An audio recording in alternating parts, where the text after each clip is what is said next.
નહીં આવે વરસાદ. હવે ખેડૂતો માટે દુઃખદ ઘટના. સામાન્ય કરતી વધારે વરસાદની સંભાવના. હવે વરસાદ નહીં આવે અને એક સિઝન મોટી આગાહી. તો મિત્રો, હવે નહીં આવે વરસાદ. અમદાવાદમાં હવામાન વિભાગે આગામી 4 સપ્તાહ દેશમાં વરસાદની સ્થિતિ કેવી છે મુદ્દે અનુમાન આપ્યું છે કે તે ખેડૂતો માટે થોડુંક ચિંતાજનક છે, કારણ કે પોતે ઓગસ્ટ લઈને 14 ઓગસ્ટ દરમિયાન ગુજરાતના ઉપરાંત મધ્ય ભારત વરસાદમાં સામાન્ય કરતાં ઓછો વરસાદ અનુમાન લગાવવામાં આવ્યું છે અને ઓગસ્ટથી લઈને 14 ઓગસ્ટ સુધી દરમિયાન ઉપરાંત મધ્ય ભારતમાં સામાન્ય કરતી ઓછો વરસાદ રહેશે તે પણ અનુમાન લગાવવામાં આવ્યું છે. હાલ રાજ્યમાં સૌરાષ્ટ્ર તથા કચ્છના ખેડૂતો વરસાદની મોટી રાહ જોઈને બેઠા છે. એવા જો ખેંચાય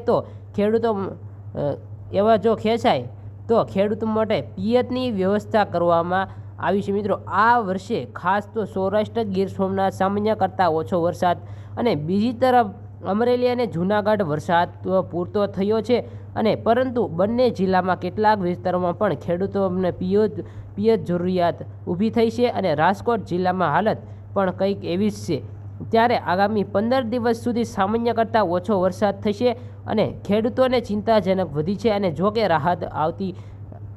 રાહતની વાત એટલે કે અગાઉ પડેલા વરસાદની થઈ શકે છે. મિત્રો, વાત કરીએ બીજા સમાચારની, તો ખેડૂતો માટે દુઃખદ ઘટના. ઓગસ્ટ વરસાદને લઈને હવામાન વિભાગને જે પૂર્વ અનુમાન લગાવ્યું છે કે પ્રમાણે પશ્ચિમ સૌરાષ્ટ્ર તથા દક્ષિણ પશ્ચિમ સૌરાષ્ટ્ર સામાન્યથી વરસાદ નોંધાઈ શકે અને ગુજરાતમાં કેટલાક વિસ્તારોમાં, દક્ષિણ ગુજરાતમાં કેટલાક વિસ્તારોમાં સામાન્ય કરતાં ઓછો વરસાદની સંભાવના દર્શાવવામાં આવી છે.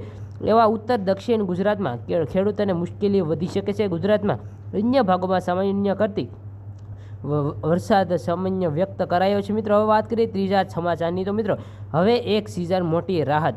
અનુમાન પ્રમાણે જો એકંદરે સામાન્ય વરસાદ થશે તો ખેડૂતોને ચિંતા હળવી થશે અને જો સામાન્ય કરતાં ઓછો વરસાદ રહેશે તો મુશ્કેલી સામનો કરવો પડી શકે છે. જોકે સપ્ટેમ્બર શ્રીકાલ વરસાદની સંભાવના રવિ સિઝન માટે રાહત અપાવી છે. મિત્રો, વાત કરીએ ચોથા સમાચારની, તો મિત્રો કે ગુજરાતમાં હવે એક વરસાદની મોટી અછત જાહેર કરવામાં આવી છે. જોકે સામાન્યથી મોટા ભાગમાં વિસ્તારમાં સામાન્ય કે સામાન્યથી વધુ વરસાદ સંભાવના દર્શાવવામાં આવી છે અને મતલબ કે કહે છે કે રાજ્યમાં પાછોતર વરસાદની પ્રમાણ વધી શકે છે અને જેના કારણે ઓગસ્ટ મહિનામાં પણ વરસાદની સંભાવના અછત રહેવાની છે. મિત્રો, સપ્ટેમ્બરમાં પણ પૂરી થઈ શકે છે. મિત્રો, હવે વાત કરીએ પાંચમા સમાચારની, તો સામાન્યથી વધારે વરસાદની સંભાવના.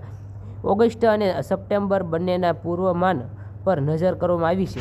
આ પૂર્વ અનુમાન પશ્ચિમ સૌરાષ્ટ્રમાં, દક્ષિણ પશ્ચિમ સૌરાષ્ટ્રમાં જિલ્લાઓ તથા દક્ષિણ ગુજરાતમાં કેટલાક વિસ્તારમાં સામાન્ય કરતી સંભાવના દર્શાવવામાં આવી છે. મિત્રો, વિડીયો સારો આપણી પોતાની ચેનલ ટેક ન્યૂઝ ગુજરાતને સબસ્ક્રાઈબ કરો. જય હિન્દ, જય ભારત, નમસ્કાર.